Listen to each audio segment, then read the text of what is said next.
రైతు సోదరులందరికీ నమస్కారం. అయితే ఈరోజు చిక్కుడు ఫీల్డ్కి వచ్చాము. చిక్కుడు ఫీల్డ్లో ఒక రైతును కలిసాము. ఆ రైతు మాటల్లోనే మనం స్వాన్ యొక్క రిజల్ట్ అనేది తెలుసుకుందాం. ఓకే, నమస్కారం అండి. మీ పేరు? వినేష్. ఎక్కడ మీ ఊరు? ఆగురువాడ. అయితే మీరు ఇంతకుముందు స్వాన్ కొట్టారు కదా, ఎప్పుడు కొట్టారు, ఎలా కొట్టారు?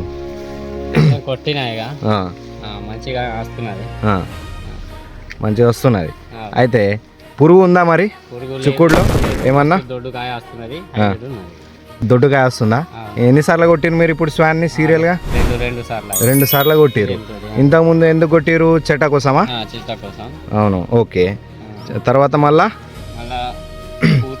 దొడ్డుకాయ అవుతుంది. చూడండి, ఇక్కడ చూసుకోవచ్చు మీరు ఎంత దొడ్డు అవుతున్నాయో. ఇలా ఇలా చూడండి, అంతటా చూడండి. ఇక్కడ మోహర్లే వినేష్, ఇక్కడ ఆగురువాడ అయినది. అయితే స్వాన్ మరి రిజల్ట్ పరంగా ఎలా ఉంది చెప్పగలుగుతారా? ఆల్రెడీ చూడండి, ఇక్కడ కాయలు కూడా దింపుతున్నారు. ఎలా ఉంది చూడండి, కాయలు చూడండి ఎంత మంచిగా, మచ్చ లేదు, ఏం లేదు. ప్రతి ఒక్కటి మన దగ్గర అవైలబుల్గా దొరుకుతాయి. ప్రతి మందులు శ్రీ వెంకటేశ్వర ఫర్టిలైజర్లో. అయితే చూడగలుగుతారు. స్వాన్ తీసుకోండి, రిజల్ట్ని మంచిగా వాడుకోండి. తర్వాత అధిక దిగుబడిని పొందండి.